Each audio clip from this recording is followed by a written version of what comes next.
Hello दोस्तों, स्वागत है आपका मेडिकल हेल्थ में। और आज हम बात करने वाले हैं बलगम वाली खांसी के बारे में। तो आइए शुरू करते हैं। दोस्तों, बलगम वाली खांसी एक आम समस्या है जो अक्सर मौसम बदल जाने के कारण या फिर किसी अन्य कारण से हमें हो जाती है। और हम खांसी से छुटकारा पाने के लिए बगैर डॉक्टर की सलाह के कोई भी खांसी का सिरप मेडिकल स्टोर से खरीद कर पीने लगते हैं, ये सोच कर कि खांसी में आराम मिल जाएगा। लेकिन ऐसा होता नहीं है, क्योंकि दोस्तों अलग अलग खांसी के लिए अलग अलग प्रकार के सिरप होते हैं। जैसे सूखी खांसी के लिए अलग सिरप होते हैं और बलगम वाली खांसी के लिए अलग सिरप होते हैं। यहाँ पर मैं बलगम वाली खांसी की बात कर रहा हूँ, ठीक है। तो सिरप का नाम बताने से पहले मैं आपको बलगम वाली खांसी के बारे में कुछ बताना चाहूँगा। दोस्तों, बलगम वाली खांसी में खांसी के साथ थोड़ा थोड़ा बलगम भी निकलता रहता है।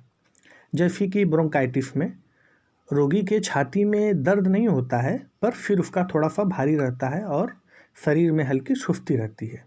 बलगम निकलने से रोगी को आराम मिलता है। यानी कहने का अर्थ है कि बलगम वाली खांसी में थोड़ा थोड़ा सा बलगम निकलता रहता है। अब मैं आपको कुछ सिरप के नाम बताऊंगा जो बलगम वाली खांसी में बहुत इफ़ेक्टिव हैं। अगर आप उनका उपयोग करते हैं तो आपको ज़रूर फ़ायदा मिलेगा। उसमें पहले सिरप का नाम है एस्कोरिल सिरप, दूसरे सिरप का नाम है बेनाडिल सीआर सिरप, तीसरे सिरप का नाम है कफरिल एलएस सिरप, चौथे सिरप का नाम है कॉफ केयर सिरप, पांचवा है डेरिफाइलिन बीएम सिरप और लास्ट यानी छठा सिरप है एम्ब्रोडिल एस सिरप। दोस्तों, मैंने आपको 6 सिरप के नाम बताए हैं और ये सभी बलगम वाली खांसी के सिरप हैं, ठीक है।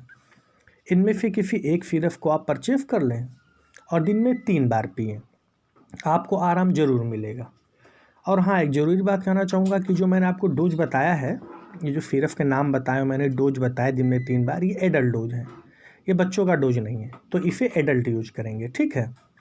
और एक ज़रूरी बात बताना चाहूँगा कि अगर खांसी 2 हफ्ते या 3 हफ्ते से ज़्यादा आ रही है तो आप खुद का मेडिकेशन नहीं करेंगे, आप अपने डॉक्टर की सलाह लेंगे, आप अपने डॉक्टर के पास जाएंगे, ठीक है। तो दोस्तों, बलगम वाली खांसी के बारे में मैंने आपको जो भी जानकारी दी, अगर आपको पसंद आई हो तो आप मेरे चैनल को लाइक करें, सब्सक्राइब करें, शेयर करें, ताकि मेरा नया आने वाला वीडियो आप तक पहुंच सके दोस्तों। तो दोस्तों, आज के लिए इतना ही। नमस्कार।